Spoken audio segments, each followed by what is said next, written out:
जिल्हा पोलीस अधीक्षक अजित चांडक यांच्या प्रहार अभियानांतर्गत जिल्ह्यातील पिंजर पोलीस स्टेशनचे ठाणेदार गंगाधर दराडे, PSI अभिषेक नवघरे, महान पोलीस चौकीचे इंचार्ज पारधी मेजर तसेच त्यांच्या सहकाऱ्यांनी सारकेनी येथील एका बंद खोलीतून देशी विदेशी दारूचा माल जप्त करून एकूण माल पिंजर पोलिसांनी 23,910 रुपयाचा मुद्देमाल जप्त केलाय।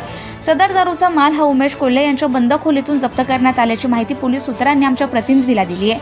पिंजर पोलिसांना मिळालेल्या गुप्त माहितीवरून त्यांनी मौजे सारकेनी येथील उमेश कोल्हे यांच्या बंद खोलीमधून संत्रा देशी दारूचे 5 बॉक्स, 500 दारूच्या बाटल्या प्रत्येकी किंमत 40 रुपये, इम्पेरियल ब्लू कंपनीच्या 23 दारूच्या बाटल्या असा एकूण 23,910 रुपयांचा मुद्देमाल पिंजर पोलिसांनी जप्त केलाय। अवैध धंद्यावाल्यांविरुद्ध पिंजर पोलिसांच्या ऑपरेशन प्रहार अंतर्गत पाठोपाठ कारवाया होत असल्याने अवैध धंद्यावाल्यांचे धाबे दणाणले असल्याचे दिसतंय। ही कारवाई ठाणेदार गंगाधर दराडे यांच्या मार्गदर्शनाखाली PSI अभिषेक नवघरे तसेच महान पोलीस चौकीचे इंचार्ज पारधी मेजर आणि त्यांच्या सर्व सहकाऱ्यांनी ही धडक कारवाई केली आहे। सत्यशोधक न्यूज चॅनलसाठी बार्शी टाकळी तालुका प्रतिनिधी ओम ताते।